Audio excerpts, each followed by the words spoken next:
एक पिता के लिए उसकी संतान उसका गर्व है, उसका अहंकार है, और संतान के लिए उसके पिता उसका आदर्श, उसकी प्रेरणा। बिना कहे पिता संतान की हर इच्छा समझ जाता है और उसे पूरी करने की चेष्टा करता है। दूसरी ओर संतान सदैव प्रयास करता है कि अपने माता पिता को गर्वित करता रहे, किंतु यह बंधन एक स्थान पर आके टूट जाता है। तब जब संतान स्वयं की इच्छा से अपना जीवन साथी चुनना चाहे। क्यों? कारण है संवाद की कमी। जब बात आती है संतान के विवाह की, तो माता पिता सोचते हैं कि इसमें संतान से क्या पूछना, हम उसके लिए कुछ अनुचित तो चाहेंगे नहीं। और संतान का यह मानना होता है कि उसका भविष्य चुनना उसका अधिकार है। दोनों आपस में दुखी रहते हैं, किंतु बात कोई नहीं करता। होना यह चाहिए कि माता पिता को उसी स्नेह के साथ संतान की इच्छा समझ लेनी चाहिए, और संतान को उसी विश्वास के साथ माता पिता को विश्वास में ले लेना चाहिए। एक बार संवाद करके देखिए, वर्तमान और भविष्य दोनों ठीक हो जाएंगे। मन बड़ी ही विचित्र कृति है। ये मन शरीर के किस अंग में बसता है कोई नहीं जानता, किंतु संपूर्ण शरीर इस मन की इच्छा साकार करने के लिए प्रयास करता रहता है। अब यदि मन कुछ खाने का करे, तो व्यक्ति उसकी वनोपवनों की इच्छा साकार करने का माध्यम ढूंढता रहता है। अब यदि मन किसी को शत्रु समझ ले, तो व्यक्ति उसे नष्ट करने का हर संभव प्रयास करता है। अब यदि मन किसी से प्रेम करे, तो उसकी प्रसन्नता के लिए हर सीमा लांघने के लिए सज्ज रहता है। परंतु जीवन सुखद हो, इसके लिए आवश्यक है कि मन खाली हो। इस बांसुरी की भांति भीतर कुछ भी नहीं, न राग है न द्वेष, तब भी तार छेड़ने पर स्वर निकलता है। इसी प्रकार मन को भी भावनाओं से मुक्त रखना आवश्यक है। स्मरण रखिए, मन में कुछ भर के जियोगे तो मन भर के जी नहीं पाओगे। राधे राधे। व्यक्ति किसी और वस्तु या भाव से परिचित हो ना हो, भय और भविष्य दोनों ही व्यक्ति के मन में सदैव रहते हैं, जिनका अस्तित्व व्यक्ति के अस्तित्व पे भारी रहता है। विचित्र है ना? वह वो है जिसे आप नहीं जानते, जो अनजान है, और इसी कारण आपको भय लगता है कि ना जाने क्या होगा। भविष्य वो है जो अब तक घटा ही नहीं, तो जो घटा ही नहीं उसके विषय में चिंता क्यों? आपके हाथ में है वर्तमान।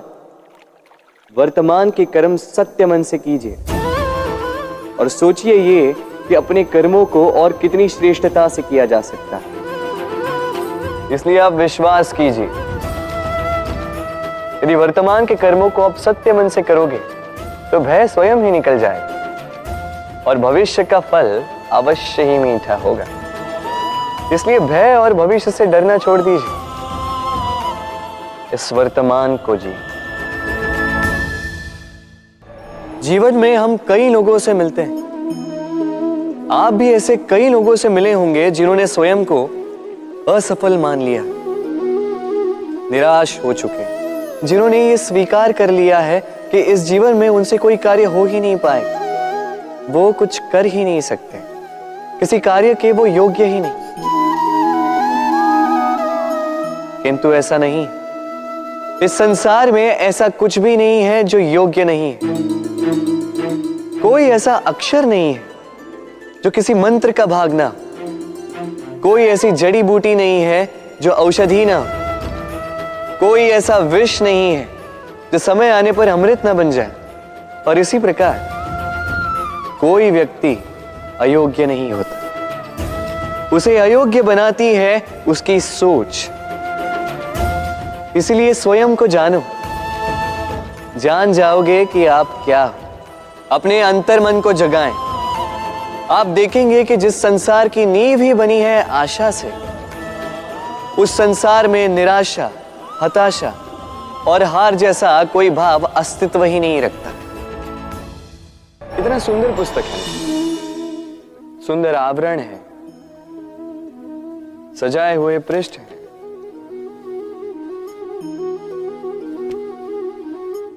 किंतु क्या ये सत्य में अद्भुत पुस्तक कहलाने की पात्र है? क्या इसमें जो लिखा है वो सत्य है, प्रेरणादायी है, हमारे लिए मूल्यवान है? कैसे निश्चय लिया जाए इस बात का? अब आप सोचेंगे कि सीधी सी बात है, आवरण को देख के पुस्तक की गुणवत्ता कैसे जानी जा सकती है? इसके लिए तो आपको उसे पढ़ना होगा, उसे समझना होगा, समय देना होगा, है ना? बिल्कुल उचित सोच रहे हैं आप। बस आश्चर्य की बात यह है कि पुस्तक के विषय में आप ये सारी बातें जानते हैं, किंतु किसी व्यक्ति के विषय में आप ये सारी बातें मन में नहीं लाते। व्यक्ति का मूल्यांकन भी उसके वस्त्रों से, उसके शारीरिक रूप से या उसकी सुंदरता से नहीं किया जा सकता। उसके लिए आपको उस व्यक्ति को पढ़ना होगा, उसे समझना होगा, उसे समय देना होगा। और हम क्या करते हैं? पहनावे, रंग, सुंदरता को देखकर आकर्षित हो जाते हैं, उसे प्रेम समझ बैठते हैं और आए दिन कोई ना कोई ये कहते सुनाई देता है कि उसकी प्रेम कहानी सफल नहीं हो पाई, उसे छल मिला। किंतु इसमें दोष किसी और का नहीं, स्वयं आपका है।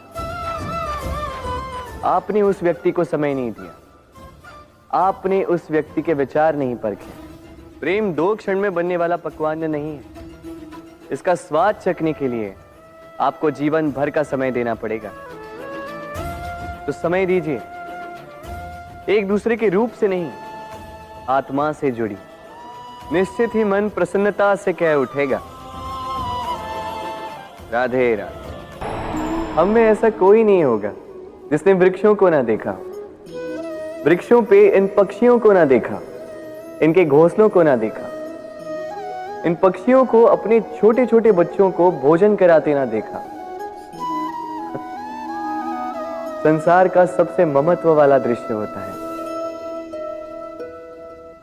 चिड़िया दूर से अपनी चोंच में दाना भरकर लाती, स्वयं भोजन करने में असक्षम संतान की चोंच में डालती, स्वयं भूखी रहकर, निस्वार्थ, निश्चलता से।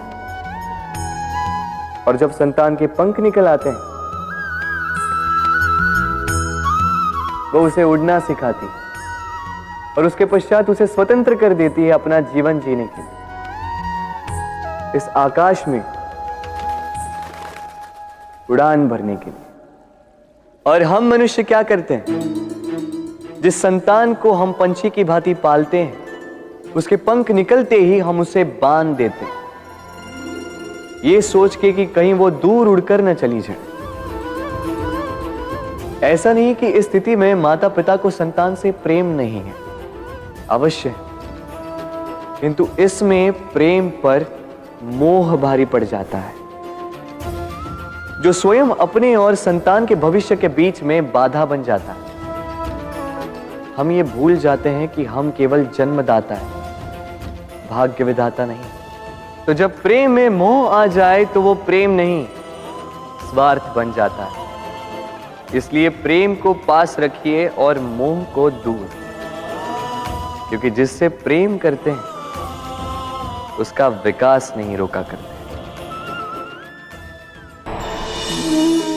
प्रेम संसार का सबसे पवित्र बंधन है, पर सच पूछो तो ये बंधन से मुक्ति है, स्वतंत्रता है।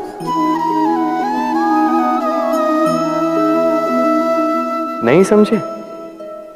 समझाता हूं। यदि कोई आपका प्रेम ठुकरा दे, यदि कोई आपका प्रेम समझ ही ना पाए, तो क्या होगा? कुछ उदास हो जाएंगे, कुछ छल करके प्रेम पाना चाहेंगे, तो कुछ बलपूर्वक प्रेम पर अधिकार करना चाहेंगे।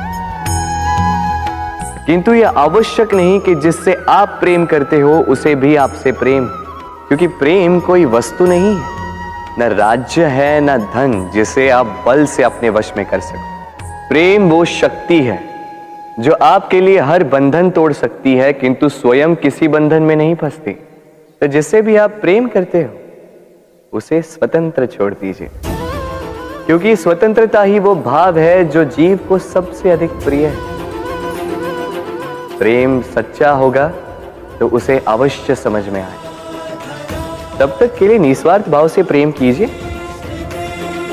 स्वार्थ हट जाएगा तो प्रेम आ ही जाएगा और मन प्रसन्न होकर बोलेगा, राधे राधे।